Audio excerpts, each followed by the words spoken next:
13 shadow men. Jadi waktu Ronald Reagan memanggil 13 shadow men ini, orang-orang yang akan mendesain bagaimana mengalahkan Uni Soviet, 13 orang ini mendesain dan melakukan operation, dan akhirnya Soviet tahun 89-91 terguling. Puncaknya waktu di Afghanistan. Akhirnya dengan perestroikanya Gorbachev, apapun itu, mereka kekurangan uang, mereka kekurangan duit, mereka nggak ada sumber energi, Gorbachev nyerah, Soviet bubar, gitu ya. Nah, 30 tahun kemudian 13 shadow men ini baru dibuka ke publik bahwa siapa mereka. Buku-bukunya banyak luar biasa dan ceritanya keren-keren. Saya tahu teman-teman mungkin bukan pembaca, gitu ya. Bahkan ada pejabat nasional yang buku-buku geopolitik, geostrategi, buku sejarah nggak dibaca, lebih memilih baca Doraemon dan Shinchan. Saya sudah baca buku Doraemon dan Shinchan, nggak ada tuh tulisan tentang Roger Robertson, orang-orang salah satu di antara 13 ini, saya nggak nemu gitu ya. Kalau dia nggak tahu siapa 13 orang ini, bagaimana bisa ngelola negara pejabat-pejabat itu? Saya pikir kok bacanya Shinchan. Saya juga pengen, oke deh, saya mungkin akan membuat komik Shinchan untuk diisi ceritain tentang 13 shadow men ini supaya masuknya dari kekinian gitu ya, dengan membaca Shinchan dan Doraemon gitu ya. Nah, mungkin karena ini bukunya bahasa Inggris, sangat sedikit sekali orang Indonesia yang suka buku bahasa Inggris, apalagi geopolitik, sehingga hal-hal seperti gini mereka bilang, untuk apa sih, what's in it for me, untungnya buat gue apa gitu ya. Toh ada si Bosman yang bakal ceritain, it's a good point gitu ya. Ya sudah, saya aja yang cerita gitu ya. Jadi 8 dari 13 shadow men itu ternyata masih hidup gitu ya. Saat ini mereka seminggu terakhir setiap hari ada di Oval House, ada di West Wing, ada bertemu dengan Trump. Nah, ini yang saya mau menceritakan adalah kira-kira apa ya yang akan mereka desain. Mereka mau ngapain? Kita tahu bahwa Trump adalah nasionalis, lawannya dia adalah Republikan, di mana saat ini lawannya adalah Demokrat, dia adalah Republikan. Partai Demokrat saat ini mepet dengan globalis, atau terbalik. Globalis, Anda harus ingat ya, globalis adalah sebuah makhluk, sebuah kelompok, anggap aja dia virus, yang uang itu tidak beragama dan tidak bernegara, dia bisa bayar siapapun, dia borderless di mana-mana, dan mereka ini mengendalikan 60% perekonomian dunia, hanya 1% manusia ini. Jadi mereka adalah swasta. Nah, globalis ini adalah oportunis. Mereka selalu hidup seperti nempel, seperti ada inangnya gitu ya. Kemarin mereka nempel di Partai Demokrat. Dan ini saya harus menceritakan dulu. Jadi di zaman Reagan dan dilanjutkan dengan George Bush senior, negara Amerika dikelola itu persis seperti ngelola Cold War dengan strategi perang dingin. Jadi di dunia Cold War yang perang adalah intelijen. Jadi benar-benar perangnya itu adalah bukan perang kombatan saja, perang nuklir saja, tetapi perang intelijen. Jadi dunia spy, dunia seperti James Bond itu benar-benar lagi jaya-jayanya gitu ya. Kalau saya James Bond zaman modern, James Bond saya adalah penjaga masjid dan tukang kebon. Jadi itu beda dikit lah sama James Bond yang ganteng-ganteng itu. Dia membunuh, kita menyangkul gitu ya. Kita mau marbot masjid, kita ngurusnya masjid. Tapi bukan massas dan pijit ya, masjid beneran kita mah. Bukan masjid massas dan pijit, keterlaluan loh kalau massas dan pijit. Oke. Jadi mereka ber-13 itulah yang mendesain rubuhnya Soviet. Dan mereka sekarang dipanggil, 8 orang masih hidup, usianya paling muda 74 tahun, yang tua ada 88 tahun, mereka masih gagah. Apa yang mereka desain? Mereka ini anti globalisasi, mereka anti Wall Street. Karena itu jangan kaget begitu Trump menyatakan akan menutup Wall Street. Gila nggak tuh? Nah, teman-teman mungkin bingung. Ini Trump ini presiden kayak apa sih gitu ya? Nah, teman-teman, saya akan melanjutkan dulu cerita supaya teman-teman paham dunia seperti apa sih yang kita hadapi saat ini. Kita kalau nggak paham, kita gelegean gitu ya, memahami ini Cina mau ngapain, Toto Yuan, Toto punya renminbi, Toto punya digital money. Terus kita kayak kagum, wah hebat ya. Terus kita Amerika dengan kapalnya, wah hebat ya. Kita gumunan gitu ya.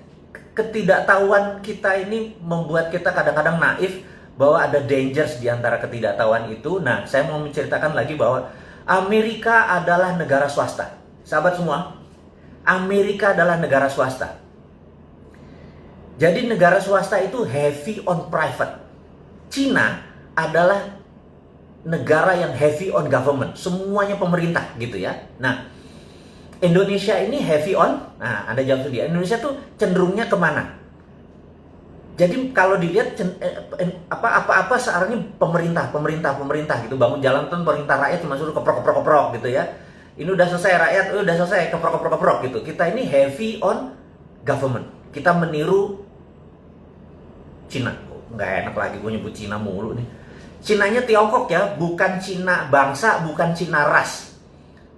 Ini harus diingetin. Saya nggak anti sama Cina, saya nggak anti sama ras Chinese. Sekali lagi, saya anti sama Tiongkok yang komunis. Paham ya? Clear ya? Ini harus saya lurusin lagi. Jadi kalau saya ngomong Cina, itu bukan ras. Kalau Anda turunan Chinese, udah 3 generasi di Indonesia, paspor Anda hijau, Garuda Pancasila di depannya, Anda saudara saya. Selesai. Dah. Gitu ya. Tapi kalau miring Cina itu, bahkan kadang-kadang bukan orang Cina yang miring ke saudara saya yang Cina, malah suku-suku tertentu di sini yang oportunis, yang mepet-mepet ke Tiongkok itu yang oportunis. Ini gue lagi emosi kalau kayak gitu. Bisa batal puasa gue nih. Oke, kita atur nafas sebentar, istighfar. Kita lanjutin lagi. Amerika adalah negara swasta, gitu ya. Jadi mau tahu sejarah,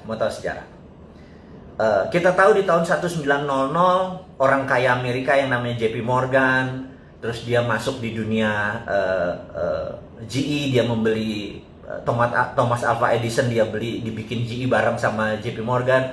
Kemudian ada Rockefeller yang mempunyai Stanford, kemudian ada John Paul Getty, kemudian ada Vanderbilt yang rajanya kereta api, kemudian siapa lagi? Ada Andrew Carnegie, Anda tahu Andrew Carnegie, one of the richest man in the world saat ini. Nggak ada apa-apanya yang namanya si Bill Gates atau Warren Buffett, karena kalau kekayaannya dihitung pakai zaman sekarang 5 kali kekayaannya Warren Buffett saat ini gitu ya.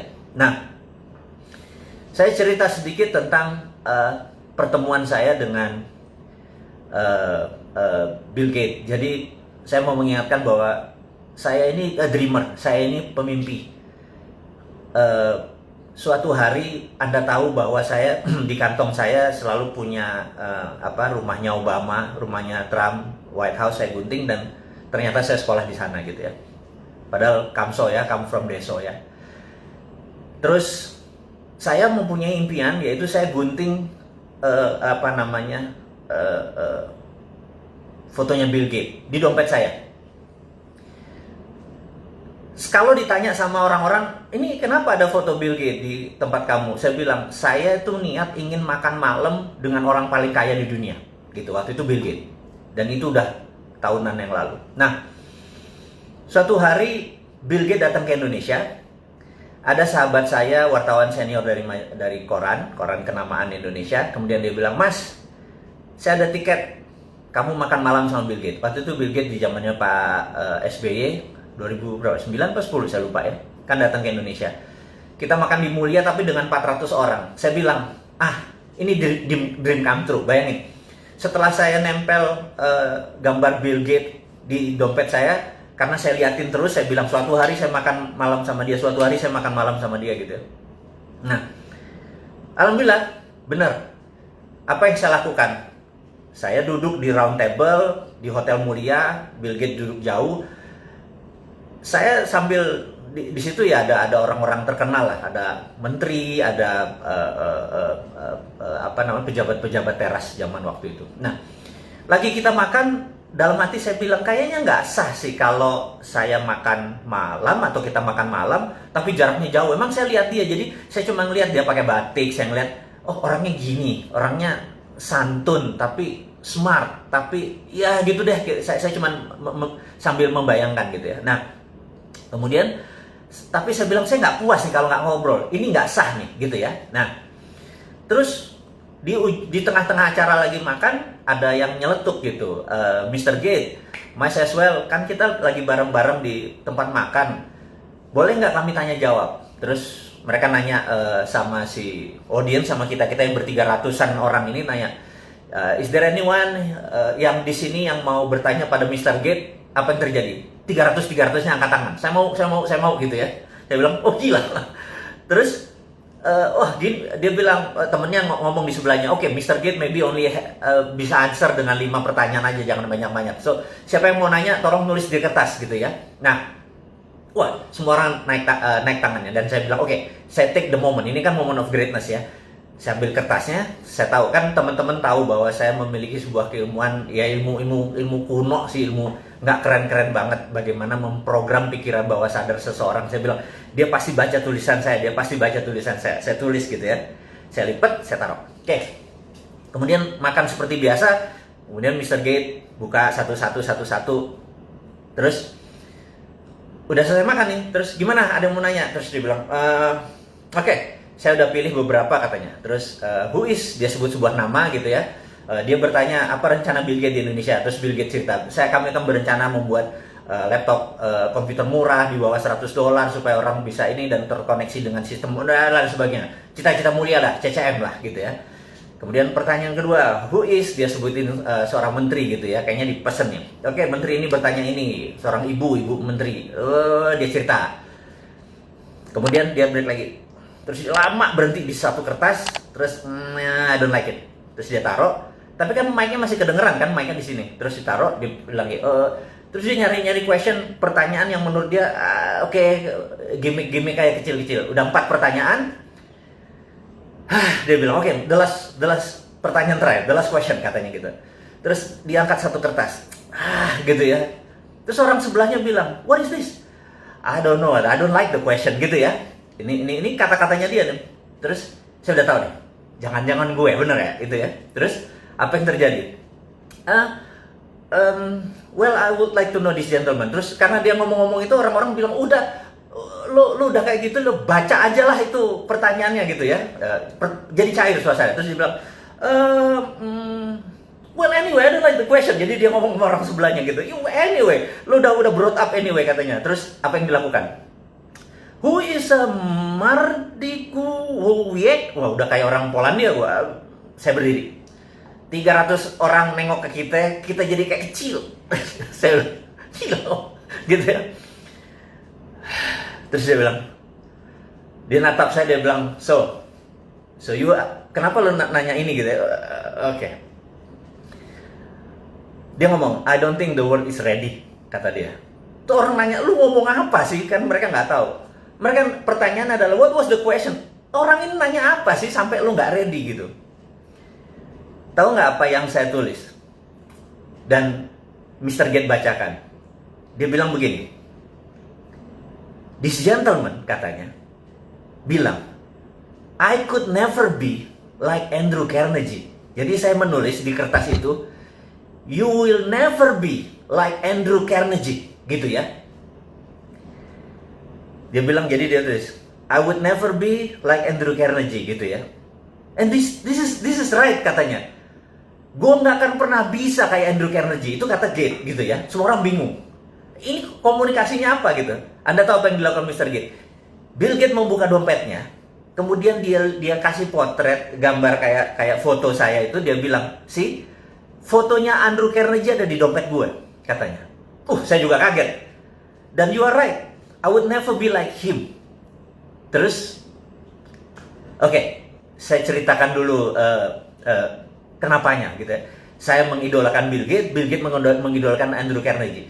Jadi saya tuh waktu itu berpikir, dalam hidup seseorang pasti punya punya drive yang membuat dia menjadi segitu powerful seperti sekarang. Dan pasti ada role model. Dan saya lihat dia, Bill and Melinda Gates ini, kalau pendapatan dia $60 billion, $20 billion ada di Bill and Melinda Gates. Jadi dia berzakat itu 30-40% gitu ya. Mungkin 30% lah atau 20% dari income-nya masuk ke Bill and Melinda Gates Foundation. Karena Bill Melinda Gates Foundation duitnya lebih dari $18 billion. Cukup powerful. Pasti dia punya sebuah role model. Dan saya tahu the biggest philanthropy in the world adalah Andrew Carnegie.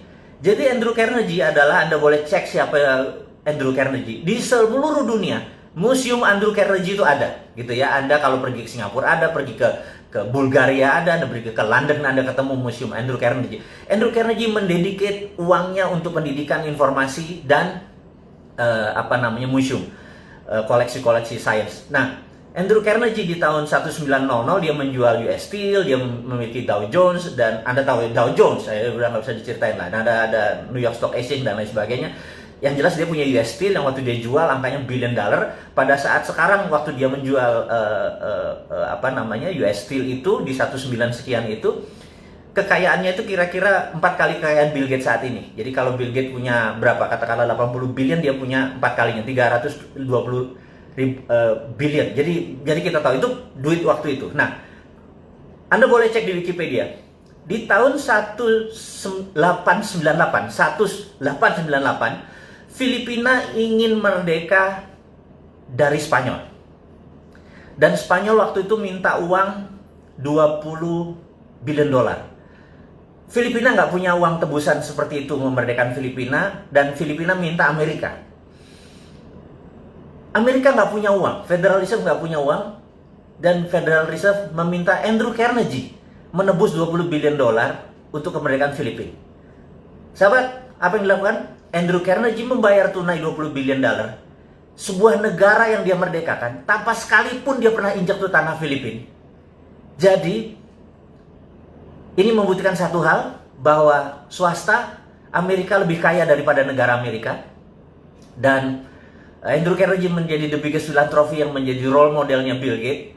Karena itu di dalam analisa saya, menganalisa Bill Gates, saya menebak bahwa dia pasti punya role model gitu ya. Dan saya menebak pasti Andrew Carnegie. Saya nggak pernah tahu, tapi ini kemampuan analisis, kemampuan Sontoloyo. Yang Sontoloyo itu, saya bilang, oke, you could never be like Andrew Carnegie. Lo nggak akan pernah bisa menjadi seorang Andrew Carnegie. Dan dia bilang, you are right.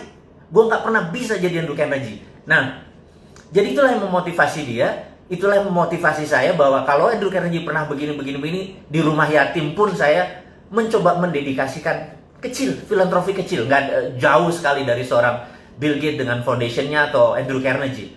Tapi ini gamesnya. Mau jadi the best of the best of the best ya kita berkompetisi dengan the best, berkompetisi dengan Andrew Carnegie gitu ya, bukan berkompetisi sama 4L gitu ya, itu bukan kompetitor kita gitu. Dia pernah ya gitu, kompetitor kita gini, bukan kompetitor, role model gitu ya, dan kita bersaing sehat. Kalau 4L mah udahlah, gue males ngomongnya. Anyway, teman-teman, ini hanya membuktikan bahwa swasta itu lebih powerful daripada negara Amerika. Nah, kita tahu setelah Perang Dunia Kedua, Amerika baru menggunakan printing money dengan New Deal-nya, akhirnya negara Amerika lebih kaya dari swastanya. Jadi, sahabat semua, saya cuma mengingatkan bahwa swasta Amerika tuh berkompetisinya sama negara Amerika, gitu ya. Karena itu di sana kalau sekolah tuh ada 2. Sekolah Ivy League, ada Cornell, ada Columbia, ada Harvard, MIT, dan lain sebagainya. Begitu lulus, biasanya menjadi anteknya globalis di Wall Street atau menjadi globalis. Kalau mereka belajar di seperti di Illinois University, apapun lah, Chicago juga nggak nyampe nih mereka-mereka ini. Paling jadi pegawai World Bank, IMF, atau bankers-bankers gitu ya. Anda harus mengingatkan ini 2 ini. Nah, Wall Street ini saat ini menguasai mungkin 60% kekayaan dunia. Jadi Tencent di situ, Alibaba di situ gitu ya. Ini kita mau melihat how the world work, bagaimana cara dunia bekerja. Jadi Anda paham apa yang terjadi. Nah, sewaktu Trump menyatakan akan menutup Wall Street, itu dia mengancam globalis sebenarnya, supaya lu jangan sama Demokrat, lu sama gua gitu ya. Nah, kita itu skenarionya. Nah, kita balik ke China saat ini. Akankah terjadi perang di Laut Cina Selatan? Gitu. Resikonya adalah pantai timurnya Cina rata, tentara Amerika habis, gitu ya. Menurut saya, Xi Jinping adalah pedagang, Trump adalah pedagang. Menurut saya tidak perang. Ingat, walaupun tidak perang, Indonesia harus ambil posisi. Saya tadi kemarin saya pernah bilang, ada tanya 4L apa gitu ya. Ya habis pundak, lutut, apa 4L-nya? Ya lanjutin gitu ya. Oke. Jadi saya menyatakan bahwa Indonesia saat ini tidak ngambil posisi, dan itu salah. harusnya Indonesia ngambil posisi bela Cina, bela Amerika. Itu bedanya. Jadi jangan stand alone gitu ya. Kita harus ngambil dua-duanya. Jadi ngambil Amerika, ngambil Cina dengan choking point. Saya ulangi lagi. Choking point adalah Selat Malaka yang paling sempit, di mana waktu dulu Sriwijaya, Hang Tuah, Hang Nadim segala macam menguasai selat ini, Indonesia berjaya secara maritim. Hampir 600 tahun kita berjaya secara maritim. Dan choking point saat ini lost control. Kata kita tidak mengontrol choking point. Kalau saya jadi pemerintah Indonesia saat ini, choking point-nya diminta Cina sama diminta Amerika, jawabannya adalah yes, saya kasih ke Amerika. Kalau Amerika memberikan saya 5 tahun pinjaman IMF tanpa bunga, saya minta list yang nggak mungkin Amerika tentuin.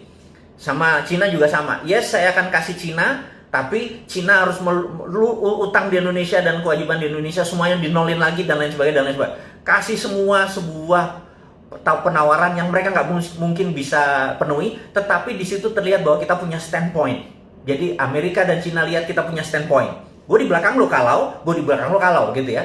Tapi kalau sekarang kita menarik diri, begitu Amerika sama Cina terjadi consolidate, berdamai, apa yang terjadi?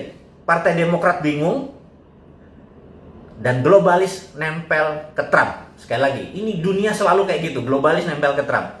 Begitu globalis nempel ke Trump, Cina bermain dengan Cina, mereka nengok ke Indonesia. Lo goceng li, lo nggak fair. Lo sekarang mau ambil untungnya doang. Jadi waktu Amerika menjanjikan mau buat pabrik di Indonesia cuma 34, itu dia tidak dari pemerintah Amerika, itu dari globalisnya. Sabar, kita harus paham sekali ya. Anda harus tahu kapan Trump ngomong. Jadi Anda harus tahu, negara Amerika itu tidak pernah berubah misi dan visinya. Ingin menjadi polisi dunia dan mengontrol 60% kekayaan dunia. Itu nggak pernah berubah. Waktu Partai Republik yang jadi atau Demokrat yang jadi, caranya mereka berbeda. Republik suka perang, Demokrat pakai economic trap. Ini pakai military trap. Ujung-ujungnya sama, bajingan juga itu, gitu ya. Nah, Cina, state mission country-nya nggak pernah berubah, gitu ya. Mau presidennya Xi Jinping, mau dulu Li Peng, mau dulu Deng Xiaoping, sama, gitu ya. Nah, saya mau ingatkan, ini key point yang sahabat semua saya mau buka saat ini. Reagan dengan Deng Xiaoping pernah berjabat tangan. Ingat nih ya, saya ulangi lagi. Deng Xiaoping dan Reagan pernah jabat tangan, yang menyatakan 40 tahun lagi Cina harus menjadi negara demokrasi, dan itu disetujui oleh Deng Xiaoping. Dengan demikian, tahun itu harusnya tahun 2020 ini Cina harus menjadi negara demokrasi. Demokrasi itu bukan berarti kayak Indonesia sekarang, populer vote, bukan. Tapi pemilihan kepala daerahnya sudah pemilihan langsung, tapi pemilihan partai komunis Cinanya tetap. Cina adalah single party country. Cina adalah negara dengan satu partai. Dan di dunia ini ada 7 negara yang single party. Seperti Meksiko juga single party. Jadi Anda jangan kaget-kaget ya kayak gini. Pelajaran-pelajaran geopolitik, geostrategi ini. Anggap aja ini lagi Lemhanas. Anda nggak usah ikut 9 bulan Lemhanas. Cukup dengerin Bosman ngomong, Anda udah ikut Lemhanas gitu ya. Nah, sampai mana tadi gue lupa. Oh, dia salaman sama Deng Xiaoping jadi 2020 ini. Tetapi Xi Jinping punya agenda lain. Jadi Reagan, balik lagi Reagan. Trump saat ini ingin menghukum Xi Jinping untuk mengingatkan, dulu bapak negara lo yang namanya Deng Xiaoping itu sepakat sama Reagan untuk menjadi democratic country. Lo inget ya? Nah, lo membangkang nih ya gitu. Jadi ini ada sejarahnya, bukan sekedar trade war. Jadi kalau yang naif tuh bilang, ini perang dagang, nggak apa-apa kok, nggak ganggu kita gitu ya. Kebanyakan baca Shinchan sih, jadi gerah gua kadang-kadang gitu. Nah, kita harus tahu bahwa ini ada sejarah. Nah, jadi si Trump ini punya postur adalah, lo mau jadi democratic country lagi nggak? Kalau nggak, Hongkong gue gerakin nih, gitu ya. Dia punya tombol-tombolnya. Jadi mereka ini 2 perang. Sekali lagi, 2 perang. Kalau kita nggak ngerti, toto kita terpecah 3 aja kayak Ghost Fleet. Anda tahu bukunya Ghost Fleet yang dibaca oleh Prabowo, yang tulisannya Peter Senge, seorang analisnya CIA. Kalau protokolnya Ghost Fleet dibaca kayak Balkan, Indonesia pecah 3 beneran nanti, gitu ya. Nanti kita bahas di minggu depan tentang Ghost Fleet. Sekarang jam piro iki? Oh, udah 40 menit loh. Gak bayar dulur-dulur ini. Kasih 40 menit ilmu, minta nambah lagi ya gitu ya. Oke teman-teman. Jadi dengan adanya perang tadi sebenarnya ada sejarahnya. Karena itu Reagan memanggil 8 orang yang masih hidup dari 13 warrior ini untuk pengen tahu dulu tuh rencana lo apa sih dengan China, karena dengan Soviet kan sudah jelas, dengan China dia kasih ingat bahwa Deng Xiaoping dulu pernah shake hand.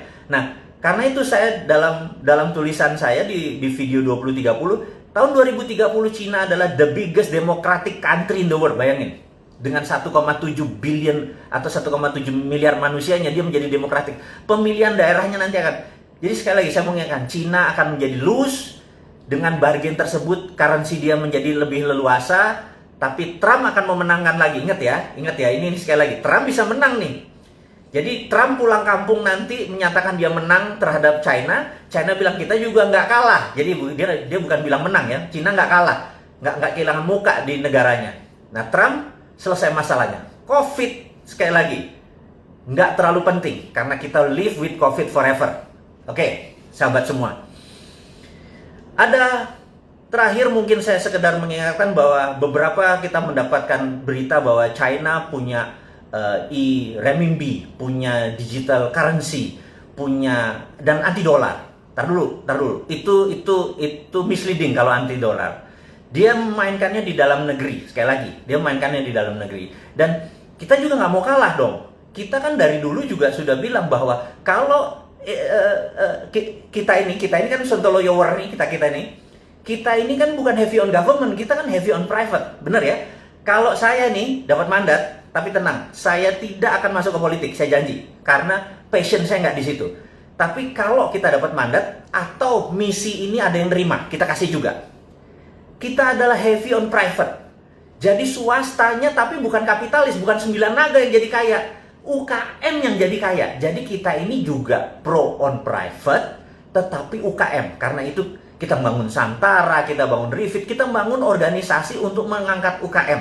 Jadi kita tahu 2030 85% ekonomi dikuasai oleh UKM yang going global. Ini mark my word ya. Anda boleh catat kata-kata saya kalau 2030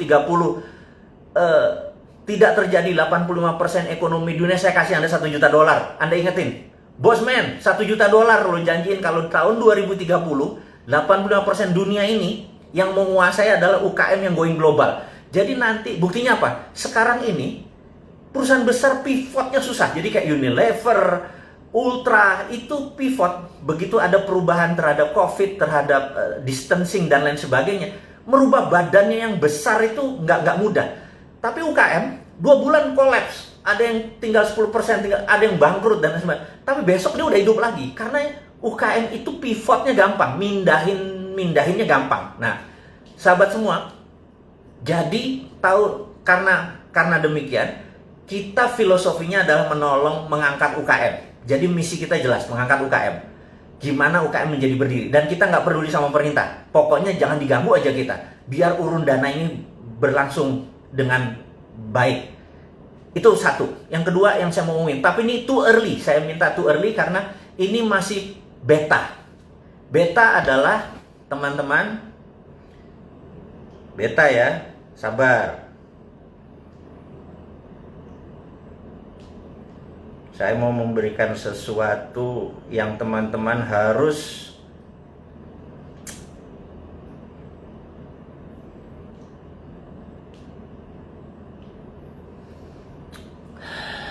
kebalik ya. Kalau kebalik nanti kita akan kasih. Oh, kebacanya kebalik ya. Oke. Tanggal 20 bulan Mei 2020 jam 20 saya atau kita bersama-sama sahabat semua akan meluncurkan yang namanya dinaran. Dinaran adalah cara pembayaran rupiah Anda. Setiap Anda masukkan rupiah, ada emas senilai rupiah Anda. Jadi kalau emas naik, rupiahnya naik. Dan setiap Anda belanjakan pakai ATM tadi, dimanapun, turun 1 juta, ya gramasinya ikut turun. Jadi untuk pertama kali dalam sejarah dunia, rupiah Anda punya underlying emas. Dan inilah menjadi terobosan. Ini sudah ada persetujuan dari semuanya, sudah akan diluncurkan. Anda jangan bangga dengan renminbi, Anda jangan bangga dengan apapun, karena ini produk tanah air. Ini membuat emas Anda nggak ada rupiah Anda tidak ada inflasinya, gitu ya. Kita buka di dinaran.id, itu cuma landing page, belum bisa buat transaksi. Nanti transaksinya ada di apps. Tapi Anda sudah boleh lihat bahwa kita nggak ada matinya sebagai pengusaha, nggak ada matinya sebagai putra bangsa untuk mengangkat derajat bangsa ini. Kita nggak peduli sama pemerintah miring ke Cina, miring ke Amerika, kita nggak peduli. Yang kita peduliin adalah dia harusnya miring ke Indonesia, miring ke putra bangsa, nggak usah terpesona dengan asing-asing itu.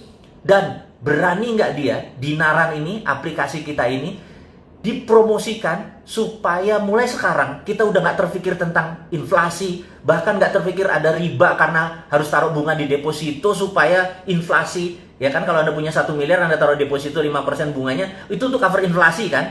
Stop, gunakan itu semua, pakai jaminan underlying emas. Tapi ini bukan sekedar jual beli emas. Ini adalah rupiah Anda masukin seperti halnya ATM. Anda punya duit 10 juta, masukin ke ATM, bener nggak?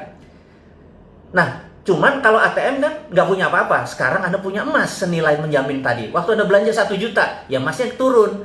Anda diemin aja, harga emas naik, ikut naik. Itu bedanya.